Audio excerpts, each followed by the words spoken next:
আসসালামু আলাইকুম, সবাইকে রমাদান মুবারক।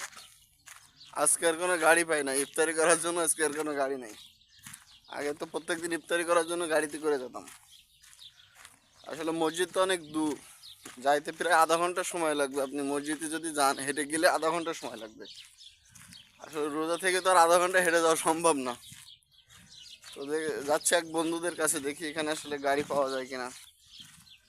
প্রবাসীরা দেখেন কত কষ্ট করে আসলে। আমার আশেপাশেরটা আপনাদের একটু দেখাই।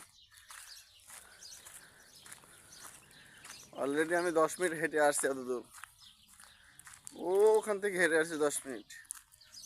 আর ওখান থেকে যদি যাই মসজিদে, হেঁটে গেলে নিম্নত না হলে আধা ঘন্টার উপরে লাগবে। হেঁটে যাওয়া সম্ভব না। তো এখানে আরও কিছু বন্ধুরা আছে, তাদের কাছে যাচ্ছি, দেখি আসলে এখান থেকে কোনো ব্যবস্থা হয় কিনা। যদি ব্যবস্থা হয়, আল্লাহ যদি কোনো ব্যবস্থা করে দেয়। কারণ আমাদের যেমন বাংলাদেশের মসজিদগুলো আসলে ইফতারি করায়, এখানে ইফতারি করায়, খুব সুন্দর ইফতারি করায়। বর্তমান যেখানে আছি এখানে আসলে মসজিদটা অনেক দূর। কাছে একটা মসজিদ আছে, সেখানে 5 সাহান করে দেয়, 5 সাহান 6 সাহান করে দেয়, কিন্তু প্রচুর পরিমাণে লোক হয়। আর একটু দূরে যেখানে মসজিদটা আছে ওখানে যাই, ওখানে 25 সাহান দেয়, মানে 25টা সাহান দেয়। ভালোভাবে মনে করেন 125 জন 130 জন লোক খাইতে পারে, খেয়েও আরও থেকে যায়। আর ওখানে খাওয়ার আইটেমটা খুব সুন্দর থাকে, এজন্য ওখানে যাওয়া হয়।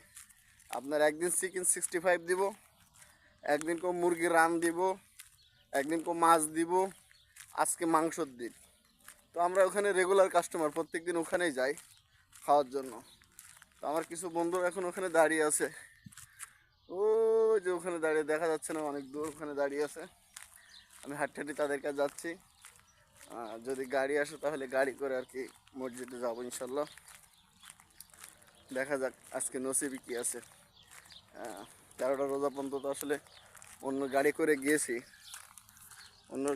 গিয়েছি, আমাদের এখানে একজন গাড়ির ড্রাইভার থাকে, সেই ড্রাইভারের গাড়ি করে প্রত্যেকদিন যেতাম। তো আজকে হয়তো সেটা নাই, তার গাড়ি দেখতেছি না, সে ওইখানে নাই। এই জন্য আর কি পায়ে হেঁটে আমার বন্ধুদের কাছে যাচ্ছি, দেখি কোনো ব্যবস্থা হয় কিনা।